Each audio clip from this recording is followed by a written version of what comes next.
Welcome in, everyone. This is Joan Kaler, and you have joined us on Life Without Limits, where there are no limits to what you can achieve. In a few moments, I will be inviting in my most special guest today.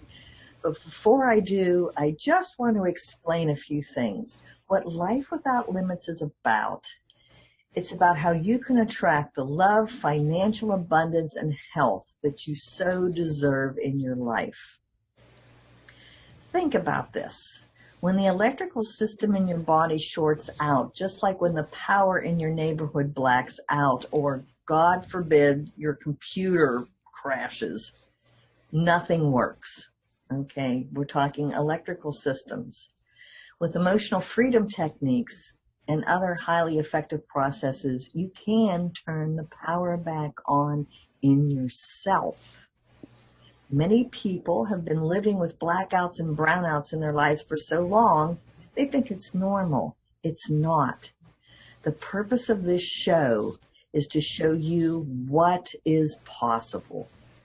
All you need is open mind and curiosity. And with that, I'm going to welcome in my very special guest today, Jondi Whitis. It's true. It's true. Hi, Jondi. Welcome in. Hey, how are you, Joan? I'm pleased to be here. Thanks for inviting me. Thank you for coming. This is remarkable.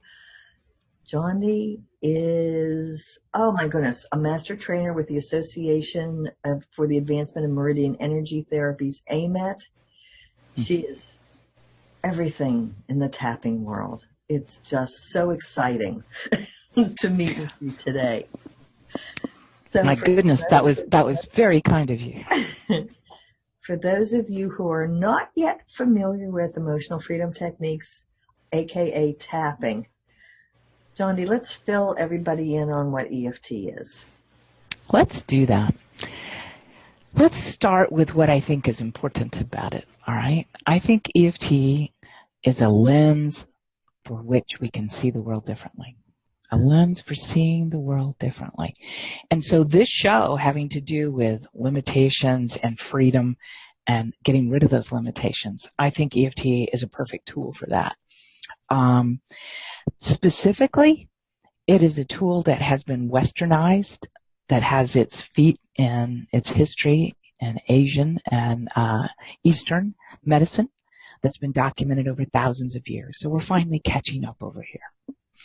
And so we have an underpinning of well-documented over thousands of years Asian principles of medicine that actually gave us the idea about the body is an energy system, and they just happen to call that chi. That's their word for the fuel and energy that runs through every one of us and helps us do whatever we're going to do. And so using that concept and then bringing it over to the Western world, we've paired it with some very useful psychology techniques. To be honest, they're all borrowed and recombined, and that's the beauty of EFT. It is the most elegantly reverse-engineered modality I've ever seen, and that's why I use it all the time. It combines cognitive restructuring, neural restructuring, repatterning, neural, I want to say it's like reconstructing a memory for the neurology buffs in the crowd. It's also about brief exposure versus prolonged exposure, which we know now really doesn't help a lot, right? It causes more suffering. All right.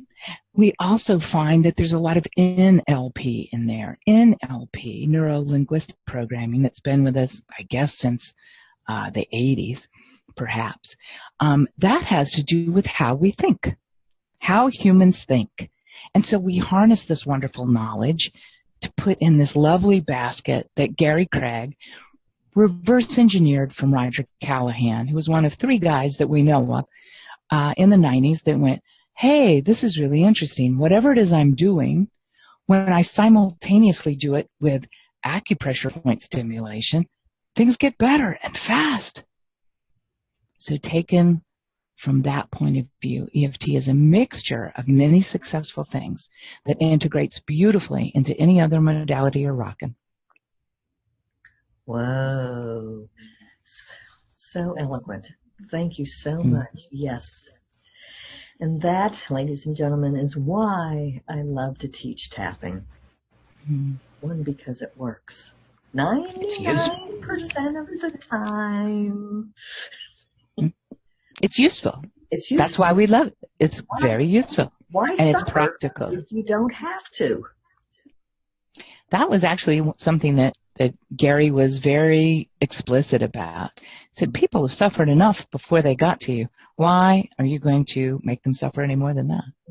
Right.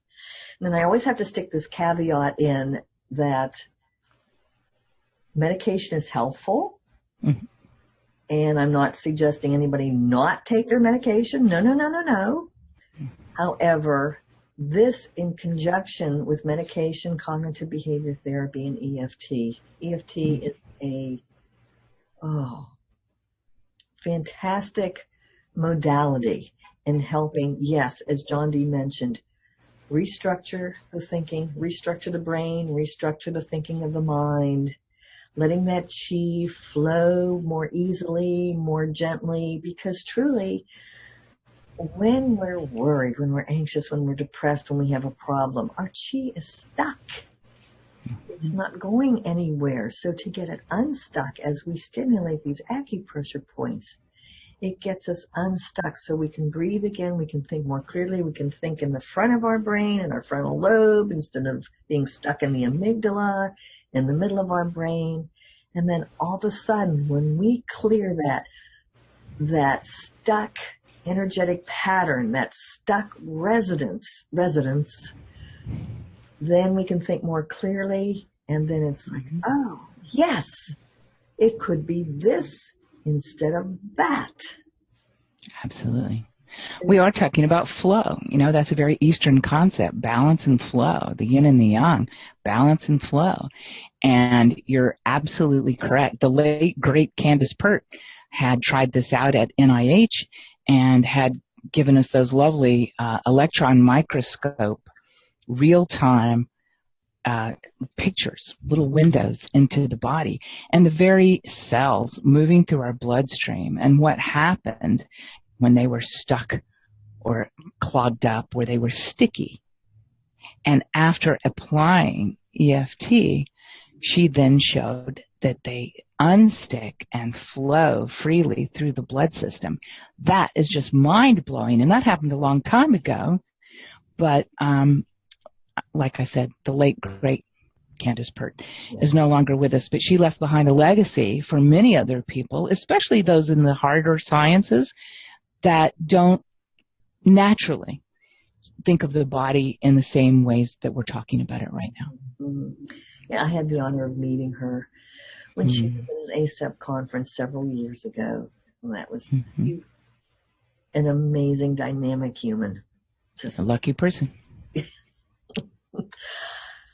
Jondi, I had a really interesting question I wanted to ask your thoughts on. Sure. As I was getting ready for my day this morning, I thought, why do people fail? Isn't that a great question? And don't we have an awful lot of commerce hanging on that? Really, isn't that the truth? Yeah. So, well, let's talk about it. In terms of failure, first of all, success or failure is in the eye of the beholder first. Right? At least that's my point of view. And in failure, I also see its feet are embedded in this idea of the ancient Greek words around missing the mark. Missing the mark is a lot different than failure. So I think a lot of this work is around our mindset. Do you have a limiting mindset about failure or success and what those things mean to you? EFT is one of the best tools I've ever seen for clarifying your thoughts, for getting at the meaning you've made around things, because surely you have. And if you did not make it yourself, you were helped into it by someone who trained you at an early age, someone in a position of authority, perhaps, Or perhaps it was just something that happened to you and they were there, and this is the meaning you derived from the lesson. So we carry that lesson with us. So now our success or failure may not even be our own ideas about it, our own beliefs about it. So EFT helps us clarify, what are we believing? Why do we believe that? What evidence do we have that we have failed? Mm-hmm. Or failed to succeed, however they're looking at it. Secondly, I think we're probably going to go straight to the idea of what is our role in the failure. In other words, what did we do or not do in the process that led to the outcome we have labeled failure? Okay? So I think we have a popular term for that called self-sabotage, right? It's larger than self-sabotage, though, because, again, with the name of your show, it is about the limiting beliefs that we have inherited or created. Yeah. As far as I can tell, people learn things three ways. One, somebody tells you, usually somebody you trust or is in authority. They tell you, and usually repeatedly. And that gets a repeated thought becomes a belief. Okay? Mm-hmm. And we act on beliefs. That's what we do. The second one would be some kind of event that taught us that, ouch, stove hot, is not just for our reptile brain. It's also about learning the meaning of this and that and the other and what not to do anymore, why that might be dangerous, etc. There's something that we learn from it. Don't slam the door or else, right? The third kind, which is the most popular, I think, that I deal with on a day-to-day basis, is that of the conclusion. Children are meaning-making machines. It's part of their survival mechanism design, and so they must come up with some kind of meaning for that. In the absence of someone explaining it to you, or not trusting the person explaining it to you, you will find a meaning. And if no one challenges you on it, or if it seems to hold true, you will then embed and ingrain that forever until you take a look at it and decide that maybe that's not quite right, and you will alter, tweak, or morph into a better explanation. Okay, so we learned three ways. Which way did you get that belief? Which way did you get that belief? What evidence do you have that that's true? I love that question, what evidence? Well, or I'll say, ask my clients, I'll say, so has that happened to you in the past? Well, no. Well, then what evidence do you have that it's going to happen in the future? Mm-hmm. And then we'll take a trip into the future and do some tapping on the worries. Sure. Which is always helpful. I was going to say, what if is one of our favorite games, is it not? What if Armageddon comes? What if this disaster? Or the most famous fear of all, what if I die?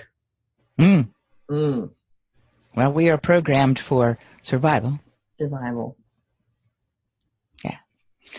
And it's not always helpful that we have these cultural adages, whatever doesn't kill you makes you stronger, right? It's not always helpful that that's on the tip of everybody's tongue. But we've been taught it, and I think to acknowledge it is a really good place to start. Mm-hmm. Right? Perhaps there's something around that question, too, of, well, what if you die? Mm-hmm. Right? Outside of the obvious, how else is that really important or frightening or of deep concern to you? Go with that. Yeah. And then there's the part of me that always wants to say, well, let's check your root chakra here. But this is about tapping today, so we won't talk about chakras. Although, they go together really well, don't they? Yes, absolutely. The electrical system, the human electrical system, is on the inside of us, in our meridians, and on the outside of us. We are just walking batteries. I think that's true, and I think that every part of us is, maybe this is not precisely true, but the idea of it is true, that every part of us is a hologram for the rest of us. Yes. Right? The human eye can only see, once I had a client who was a science teacher, and she said that the human eye can only see 1/1 millionth of light rays. So there are humans that can see the human electrical system. My teachers, Stephanie Eldringhoff, Donna Eden, they can see the human energy system. Yes. I'm blessed that I can see ours. I can see the energy pattern around someone. I'm not quite into the colors yet, but I can, of course, you can't see it now, but I have turquoise walls in my office, so how am I going to see color if I have turquoise walls? But I can see the energy cloud around someone. So that's wonderful. I don't have that capability, by the way. And I'm very kinesthetic in that I can feel energy. So that's I would say that's where we meet more, I would think, Mm-hmm. because I do have through the skin, through the heart, and through somehow my eyes, I have some kind of amalgamating assessment, I guess, of where are they? And that's one of Gary Craig's famous things that he used to say that I take to heart. I mean, really to heart, is meet them where they are. Meet them, yes. Yeah. That's what I'm learning so much with EFT. One of the reasons I love tapping so much is because it allows people to be self-empowered. Yes. So here's your tapping map. Here's an easy phrase. Let me text it to you. And then we'll practice in here. Then you take this with you and you practice at home. You practice. Ladies and gentlemen, always my caveat, do not do this while you're driving. The most that you can do while you're driving is massage your collarbone points and maybe tap under your collarbone. That's okay. Anything else, please pull over to a parking lot in a safe place if you feel the need to tap. Absolutely. But do not tap while you're driving. Okay. There's my disclaimer. Other than that, tap away. One of the questions that I love that I get a lot is, well, Joan, because one of my specialties is obsessive compulsive disorder. And you go, well, won't this turn into another compulsion? And I say, please. If this turns into another compulsion, I'm thrilled. It'll be the best one you have. Exactly. Right. This is a healthy compulsion. I wanted to underpin what you said because I don't think we can emphasize that enough. EP, specifically EFT, was designed as a self-care and peer-to-peer tool. And that is what makes it rather unique, right? He took it out of simple licensed therapy use is the only use for it.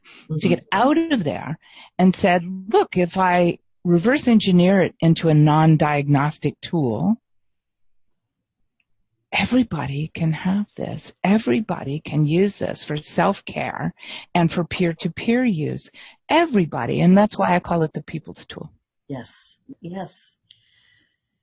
Because it's for the world. Once you're taught it by, may I say, ladies and gentlemen, a very trained, qualified, educated trainer, Jondi and myself, then you have this tool for life.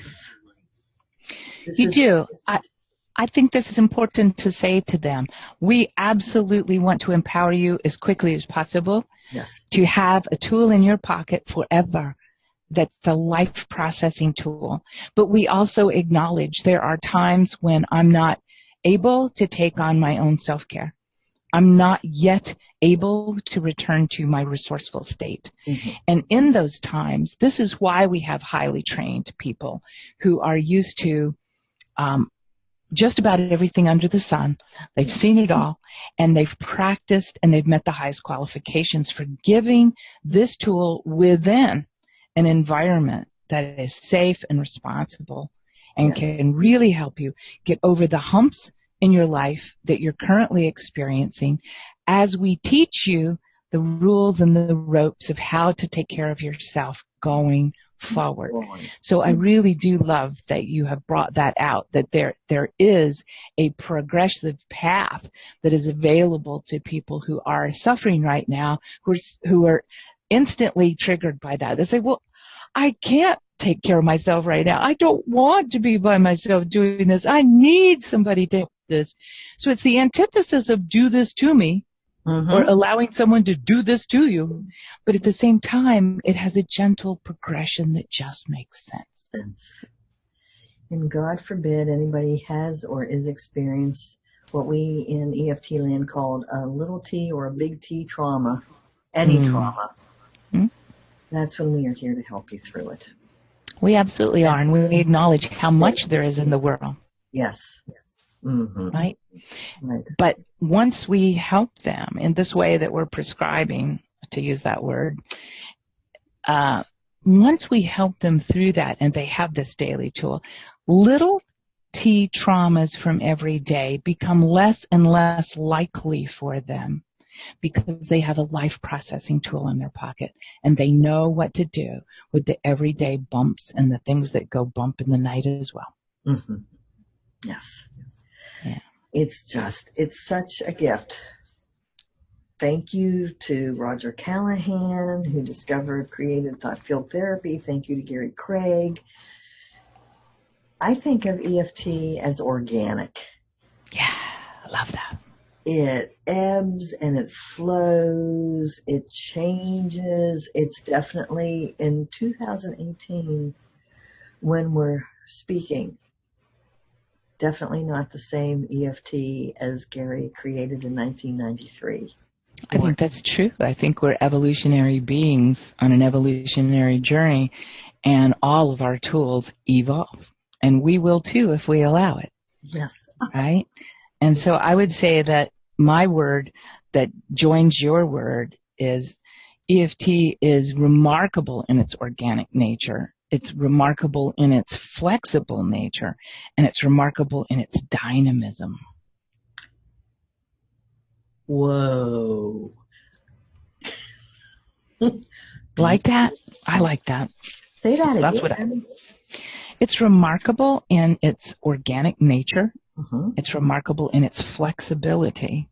And it's remarkable in its dynamism. Dynamism. Yeah. Let's think about that for a second in case somebody over there who's listening is going, what is she off about? What? That's such a good word. What does she mean by that? Dynamism is energy and movement and creation. It is also in my book, I'm underlining that, in my book, it evolves from a place that has you as a participatory agent. It does require participatoriness. It is engaging with life. It's dynamic in that it's not just the mechanical algorithm. For instance, I don't even know if this is a good analogy. I haven't used it before, but when Gary came up with what he called a basic recipe, it is much like a cookbook. When you open the cookbook, I'd like to make a cake, and it says, okay, you're going to need these ingredients and in this order, right? And the dynamic part of that is the combination before you attach heat to it. Okay. Fine. But it doesn't really sing off the page to you. That's what we have all those beautiful pictures of delicious mouth-watering cake and how it's supposed to look, and it's surrounded by flowers or happy people or what. That is all those things coming together to say, what could this mean to you, right? Okay. So this is how the recipe leaps off the page in your hands and becomes dynamic as you participate with the other person in evolving change together. Ladies and gentlemen, is she not a fantastic teacher or what? Thank you. Well, I appreciate that. I love what I do, and I believe in what I do, and I don't teach anything I don't do myself. Yep, I hear you on that one. I want to share your website, so hold that thought, everyone, because we are going to Jondi's website. Sure, I can tell you what it is. I have one called EFT for results because I think that's what most people are seeking about EFT. It's not EFT per se. They would like help. They would like results. So EFT for results right there. That's my website. I'm working on making a new one, but it's always going to still point to EFT for results. Because that's what people are seeking. Can you help me with this? Will this thing you do help me with that thing I'm worried about? Right? Look at this. Isn't this So, cool? thank you. Beautiful. Thank you for sharing that. Oh, Thank my you. pleasure. So I try hard to meet people where they are. They're not there to spend their day or their money with somebody because they heard about me, unless they heard this lady might be able to help you. Mm-hmm. Right? Mm-hmm. And so I'm very focused on what can I help you with, or how can I support you in getting the help you need, or how can I support you by helping you with new tools and ways that you might work on that thing that causes you distress. That's what we're here for. And that's what I teach. And I really appreciate the fact that people like you that have licensure and have every kind of Western medical training, shall we say. I actually meant counseling training, but it's the same, isn't it? We have a very rich canon from which we are coming of tools and skills, and we paid money for it, and we earned our stripes, and we were supervised, and we interned, and we did all this stuff. And this is just one more tool. Mm-hmm. And the reason I want to show it to them, though, particularly to people like yourself, is because this is the tool in their toolbox that's upside down. Mm. This is the deconstructor as opposed to the constructor that they have learned heretofore. And that's what people say, Joan, why don't you want to get your PhD? I go, I am getting my PhD. I'm getting my PhD in tapping. Yes. Yes, if there were one, I hope I'd have one, and I would certainly have sought one. But yeah, but think about that, though. Here's the differential that I see in a lot of people that are coming for training or they're coming for individual services. They have learned to make meaning. Again, we said this before. They've learned to make meaning, and so have many of their therapists.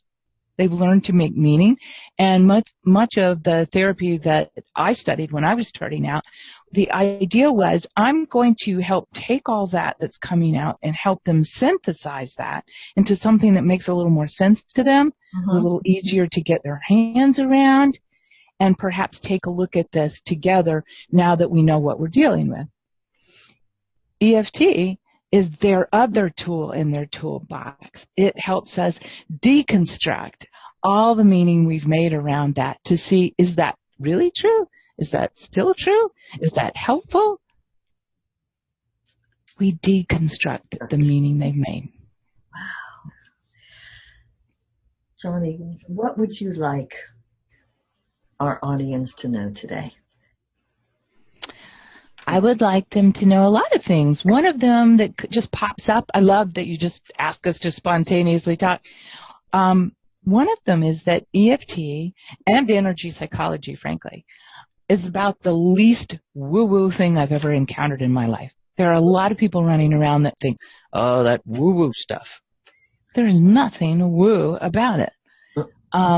It's just so logical, rational. It's so systemic. Yes. Systematic. I'm thinking, where are they getting that woo-ness? I don't see that. I just see a powerful, systematic deconstruction tool. Who is not on board with this? But, you know, we all stand on the shoulders of whoever came before us, whether we know it or not, whether we like it or not. And so I see that. I'm standing on the shoulders of people I don't know who have mysticized it or something. I don't know. But part of the demonization of this field of inquiry has been simple misunderstanding. In other words, what human beings do. If I fear it, chances are good I've misunderstood it and I've just run. And I took whatever meaning I could make at the time, and I haven't revisited since because I didn't need to. Yes. Very simple, right? But EFT is rational, purposeful, practical, useful, systematic, and yet at the same time, I want them to see that its power is like an iceberg. The tip of the iceberg is what you see, Yes. And below the waterline, and let us be specific, below the waterline are the people who know how to use that tool set with great skill and depth. And that's the vast possibilities under the waterline of EP and EFT. Oh, my God. Oh, Jondi, thank you so much. Ladies and gentlemen, she will be back. I so decree. Thank you. I would love to come back. We are here to serve.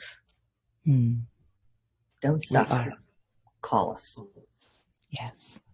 Jondi, for that, I'm going to thank you so much for being on the show today. It's my pleasure and privilege. For everything. And I'm going to say goodbye to our listeners, goodbye to our viewers, until next time, when we will have another fascinating discussion about something, so that you know that there are no limits to what you can achieve. Goodbye, everyone, and thank you for listening and watching.